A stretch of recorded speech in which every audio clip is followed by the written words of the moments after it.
Welcome to Samba Samba. Enjoy the video. You start by confirming versions and credentials so the manager can talk to Roblox without blocks. First, update the account manager and Roblox client.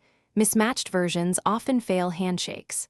Once done, log into Roblox in a browser to confirm password, email verification, and two-factor authentication are set and working.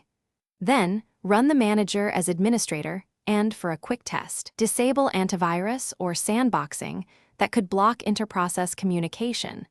This removes common permission barriers before you proceed. Next, import accounts carefully so the manager can parse credentials correctly. If using CSV, make sure headers match the manager's expected fields and use UTF-8 encoding to avoid hidden characters breaking parsing. If importing directly, paste credentials into the exact fields the app exposes. Also enable cookie and session persistence plus any API access toggles in settings. Without those, the manager cannot maintain logged sessions.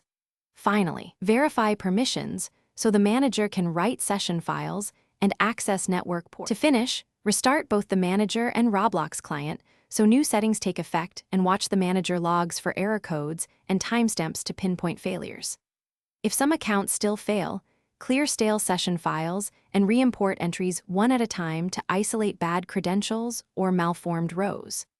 If problems persist, reset local network settings like DNS and hosts and confirm the Roblox accounts are not locked or banned. These checks eliminate external causes and let you restore full multi-account functionality.